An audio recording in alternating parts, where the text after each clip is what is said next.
This is Plant-Based Briefing, Hospitals with 100% Plant-Based Menus by Michael Greger, MD at nutritionfacts.org.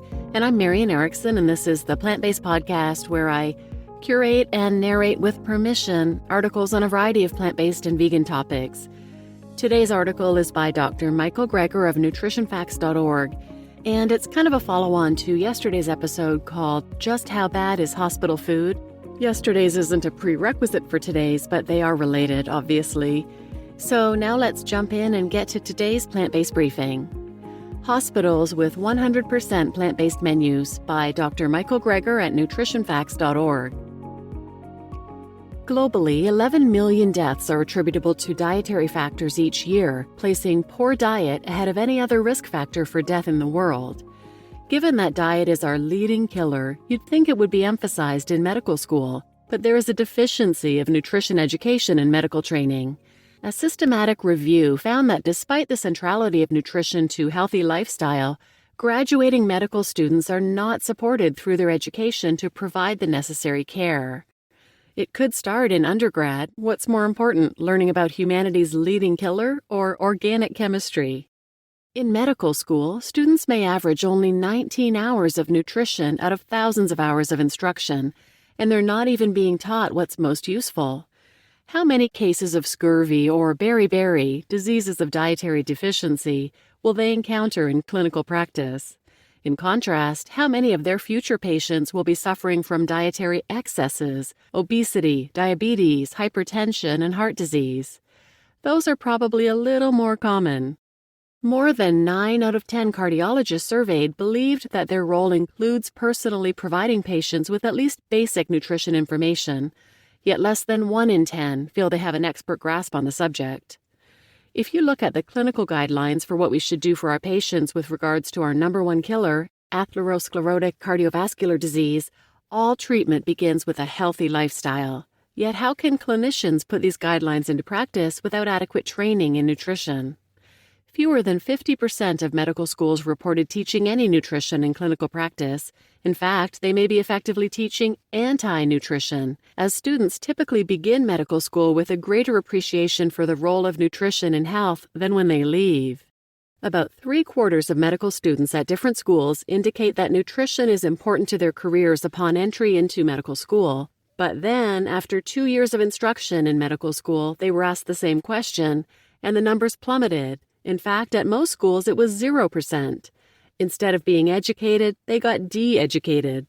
They had this silly notion that nutrition was important washed right out of their brains. Preclinical teaching, meaning the first 2 years of medical school, engenders a loss of a sense of the relevance of the applied discipline of nutrition. And following medical school, nutrition education during residency is minimal or, more typically, absent. Major updates were released in 2018 for residency and fellowship training requirements, and there were 0 requirements for nutrition. So you could have an internal medicine graduate who comes out of some prestigious program who has learned nothing, literally nothing, about nutrition. Why isn't diet routinely addressed already in both medical education and practice, and what should be done about it?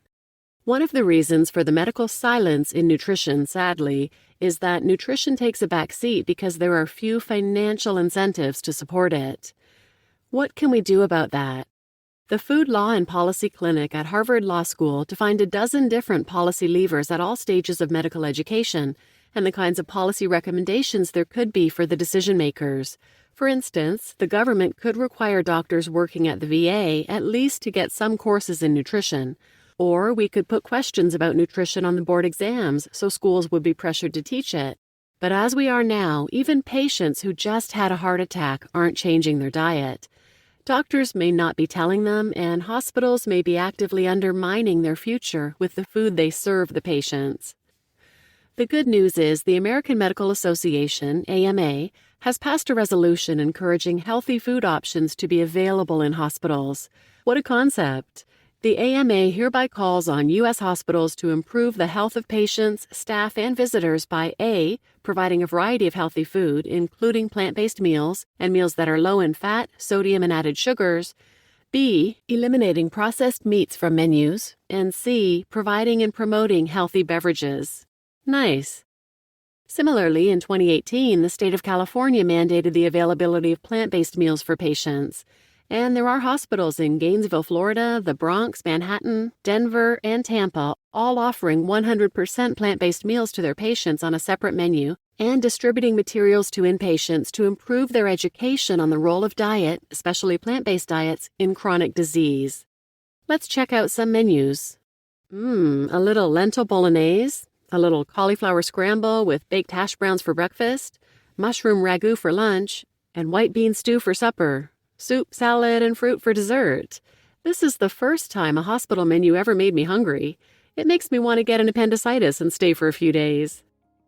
The key to these transformations was having a physician advocate and increasing education of staff and patients on the benefits of eating more plant-based foods. A single clinician can spark change in a whole system because science is on their side. Doctors have a unique position in society to influence policy at all levels. It's about time we used it.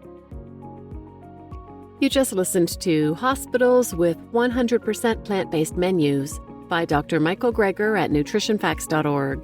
And I'm Marian Erickson, your host, and this post was from October 2021, so a year ago now, and there has been some good progress since then. New York City's public hospitals are introducing more plant-based meals, plant-based lunches at 11 of their hospitals, and plant-based dinners now at 3 of them.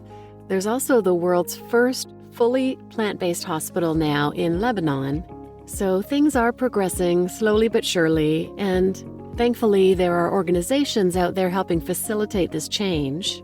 Physicians Committee for Responsible Medicine, PCRM, is one of those. They have a healthy hospital program where they provide all kinds of resources and educational materials to help hospitals understand the benefits of adopting more plant-based options and eliminating the disease-causing food products.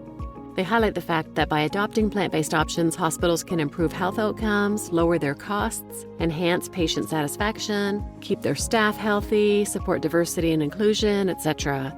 So there are great programs out there. If you're interested in seeing the details on this one and speaking to a hospital near you, visit pcrm.org. So please share this episode with anyone who might benefit, and thanks for listening.